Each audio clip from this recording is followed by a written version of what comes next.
एक औरत जापान से बैठती है अमेरिका के लिए।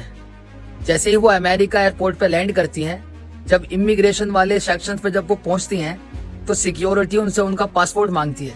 जैसे ही वो अपना पासपोर्ट देती हैं तो उस पासपोर्ट पे लिखा होता है टोरेंजा कंट्री। जब सिक्योरिटी उस कंट्री को चेक करते हैं ये कंट्री है कहाँ, तो भाई वो कंट्री इस दुनिया में ही नहीं है। बाकी डिटेल वीडियो यह है, देखो। क्या टोरेंजा से आई हुई वो औरत फ्यूचर से आई थी? क्या वो टाइम ट्रेवल करके हमारी दुनिया में किसी बड़े खतरे से हमें आगाह करने आई थी? एक ऐसी मशीन जो आपको समय में आगे पीछे लेकर जा सकती है, जिसके द्वारा आप टाइम ट्रेवल कर सकते हैं। इमिग्रेशन पर सब हैरान थे। वो औरत कुछ कहना चाहती थी लेकिन कोई समझ नहीं पा रहा था कि वो किस जुबान में बोल रही है। Do you have another more ID? No? Looks like possibly Arabic, but I don't know. We have to determine what that language is first. So.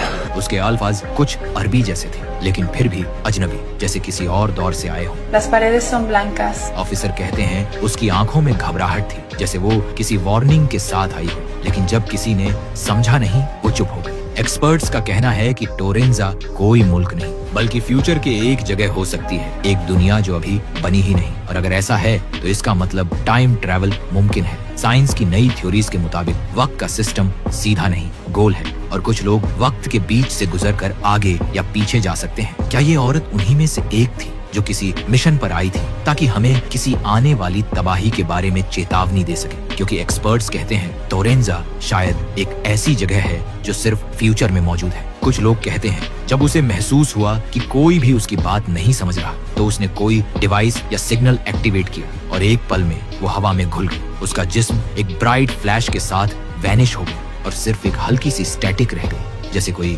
Frequency खत्म हो गई हो। अथॉरिटीज कंफ्यूज हैं, मगर कुछ साइंटिस्ट मानते हैं कि उसका मिशन सिर्फ एक चेतावनी देना था कि आने वाले वक्त में हमारी दुनिया पर एक बड़ी तबाही आने वाली है। क्या वो वाकई फ्यूचर से आई थी? क्या टोरेंजा असल में एक फ्यूचर कंट्री है? और अगर टाइम ट्रैवल मुमकिन है तो क्या वो दोबारा वापस आएगी, या फिर हम सबके साथ भी एक दिन ऐसा ही कुछ होने वाला है? कुछ लोग का कहना है उस औरत के जाने के बाद वहाँ का टेम्परेचर और इलेक्ट्रॉनिक डिवाइस कुछ सेकंड्स के लिए फ्रीज हो गए।